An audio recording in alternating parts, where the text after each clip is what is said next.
আসসালামু আলাইকুম, welcome to let's cook with Isha. সবার আবেগের এবং সবার পছন্দের শীতের সবজি আজকে রান্না করে দেখাচ্ছি, যা কিনা শীতটা চলে এসেছে, আমাদের সবার ঘরে ইনশাআল্লাহ রান্না হবে।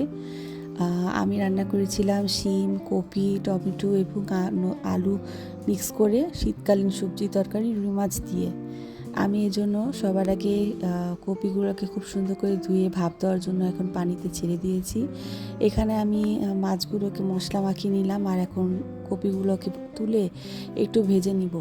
এভাবে করে একটা সুন্দর ঘ্রাণ আসে, কপিটা খেতে খুবই ভালো লাগে। আমি সবসময় এভাবেই করি।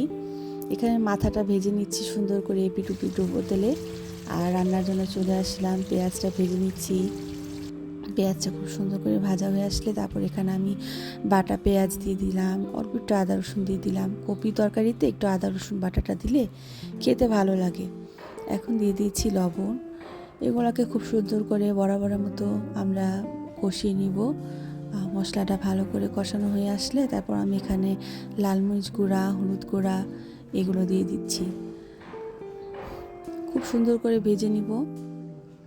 আসলে আমার রেসিপিগুলো তো নতুন রাঁধুনির জন্য হয়, আমি সবার জন্যই করি। যারা অনেক সময় ফ্যামিলি থেকে দূরে আছে, প্রবাসী ভাইয়ারা, তারাও করতে পারবে, বা যারা নিউ রাঁধুনি আছে তারাও একটু উপকৃত হবে। সেজন্য আমি সব ধরনের রান্নায় আমার পেজে আপনাদেরকে করে দেখিয়ে থাকি।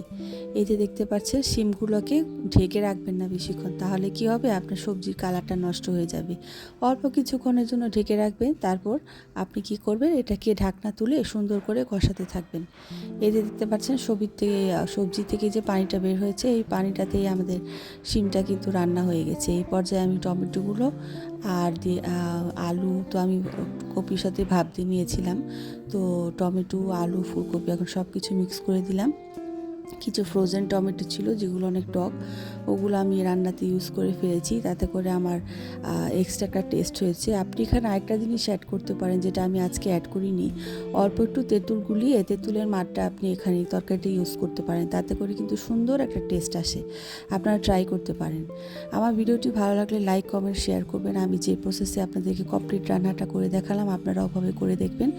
অবশ্যই আমাকে সাপোর্ট করবেন, আমার জন্য দোয়া করবেন। সবাই ভালো থাকবেন। আল্লাহ হাফেজ।